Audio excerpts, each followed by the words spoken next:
আঞ্জুমানে Nagaon town ঈদগাহ committee এখন এখন ঐতিহাসিক কমিটি। এই ঐতিহাসিক কমিটিৰ ঈদগাহ ময়দানৰ পৰা সকলোলৈকে জাতি ধৰ্ম বৰ্ণ ভাষা নিৰ্বিশেষে সকলোলৈকে মই ঈদ মুবাৰক জ্ঞাপন কৰিছোঁ।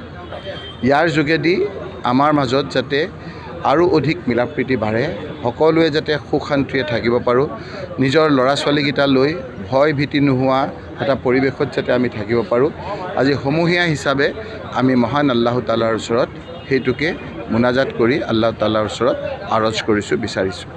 আমি খুবকৈ ভাবিছিলোঁ যে এইবাৰ বৰষুণ দি আছে নেৰানেপেৰা, আমি সমূহীয়া সেই নামাজ আমি পঢ়িব পাৰিম নে নোৱাৰিম।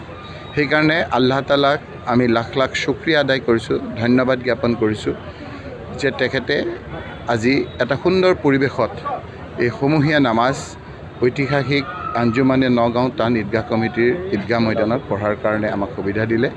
আপোনালোকৰ জৰিয়তে সকলোলৈকে, সাংবাদিক বন্ধুসকলক সকলোলৈকে, জাতি ধৰ্ম বৰ্ণ ভাষা নিৰ্বিশেষে সকলোলৈকে পুনৰবাৰ এই ঐতিহাসিক ঈদগাহ ময়দানৰ পৰা ঈদ মুবাৰক জ্ঞাপন কৰিছোঁ।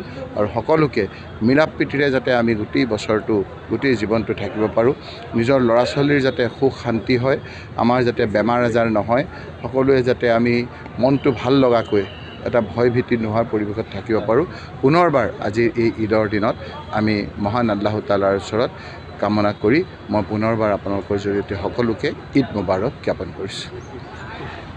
ৰাইজ, আমাৰ অসমবাসী ৰাইজ বা আমাৰ বিশ্ববাসী ৰাইজক চবকে ঈদ মুবাৰক জ্ঞাপন কৰিছোঁ। আৰু এই ঈদে আমি দুৱা মাগিছোঁ যে আমাৰ যোনখিনি জাতি বৰ্ণ নিৰ্বিশেষে আমি যে ভালকৈ থাকিব পাৰোঁ, আৰু আমাৰ যোনটো ভাতৃত্ববোধৰ যোনটো এনাজৰীডাল সেইটো যে আৰু মজবুত হওক আৰু ভালকৈ হওক, সেইটো আমাৰ আল্লাহ তাআলাক দুৱা কৰিছোঁ।